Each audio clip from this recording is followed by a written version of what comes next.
à Tada, à Bachir, au personnel et aux panélistes d'Afrique Média, à la mémoire de tous les Noirs morts en déportation et en esclavage, à la mémoire de tous ceux et toutes celles qui ont payé et qui payeront encore de leur vie leur engagement sur le terrain de la défense de la dignité du peuple noir. À tous, cette émission est dédiée. À tous ces Africains et Africaines que l'injustice, la traîtrise et l'aliénation mentale des censeurs de la libre expression privent du désir inébranlable de servir la cause de la renaissance africaine et du panafricanisme.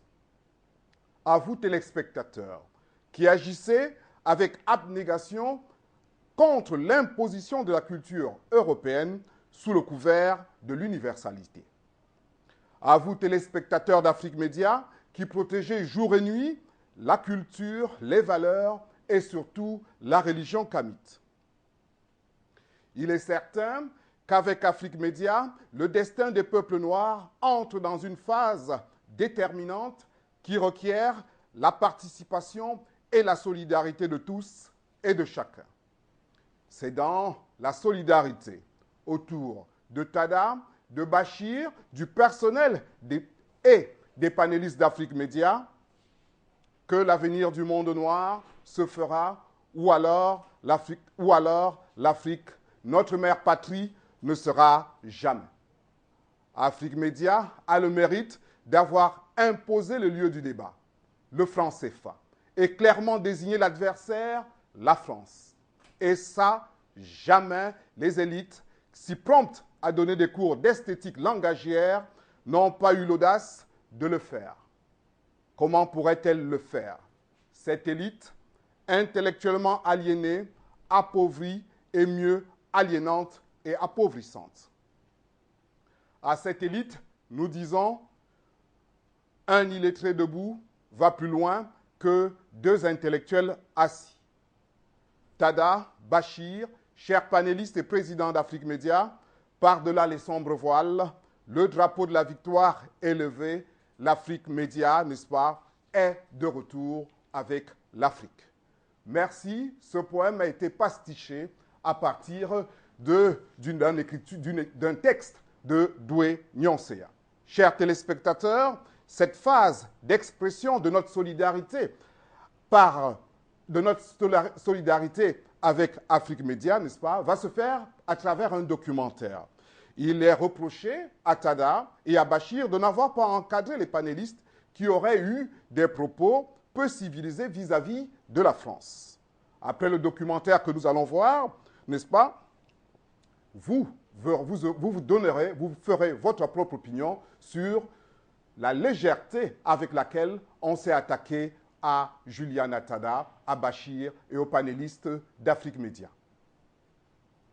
Le ministre de la guerre de l'époque, qui s'appelait Girard, il faut se résigner à refouler au loin, à exterminer même la population indigène. Le ravage, l'incendie, la ruine de l'agriculture sont peut-être les seuls moyens d'établir solidement notre domination.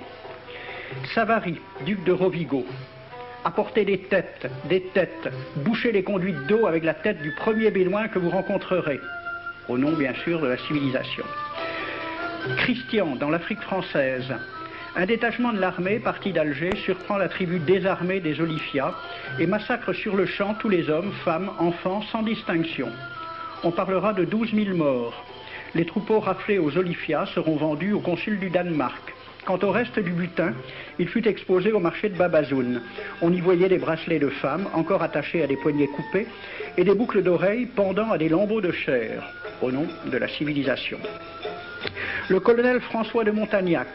Selon moi, toutes les populations qui n'acceptent pas nos conditions doivent être rasées. Tout doit être pris, saccagé, sans distinction d'âge et de sexe. L'herbe ne doit plus pousser là où l'armée française a mis le pied. En juin 1845, la tribu des Ouled Riha, chassée de ses douars par les détachements incendiaires du colonel Pélissier, se réfugie dans des grottes de montagne. Ordre du maréchal Bugeaud.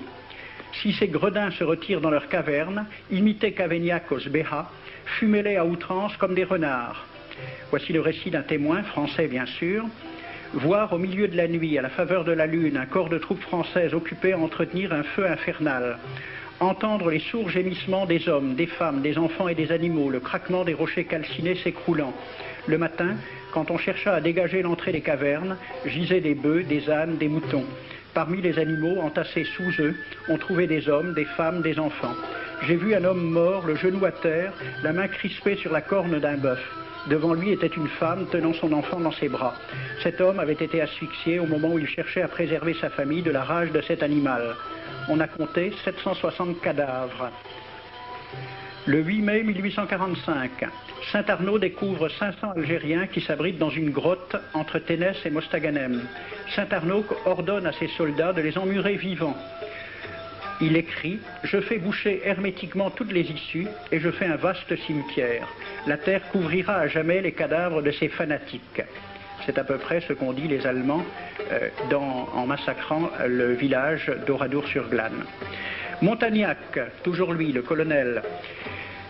Voilà comment il faut faire la guerre aux Arabes. Tuer tous les hommes jusqu'à l'âge de 15 ans. Prendre toutes les femmes et les enfants. Vous me demandez ce que nous faisons des femmes que nous prenons? On en garde quelques-unes comme otages. Les autres sont échangées contre des chevaux et le reste est vendu à l'enchère comme bêtes de somme. Toujours au nom de la civilisation.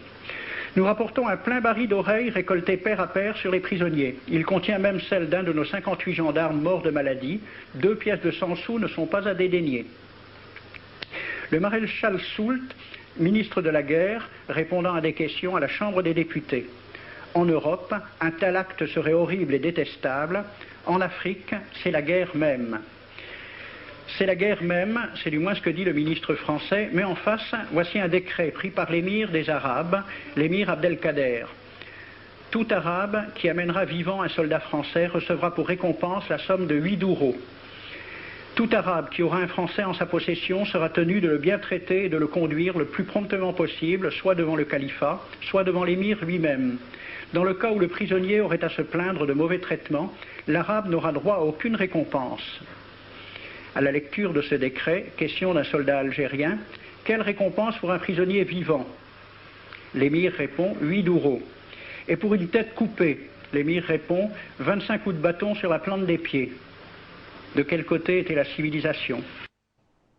Après avoir écouté ce documentaire, la question est, peut-on demander aux victimes, face à la barbarie de leurs bourreaux, de crier leur douleur en des termes esthétiques?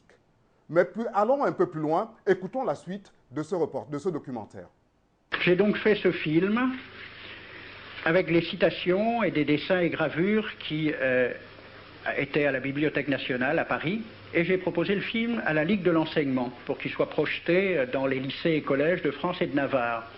La Ligue de l'enseignement l'a refusé avec cette appréciation.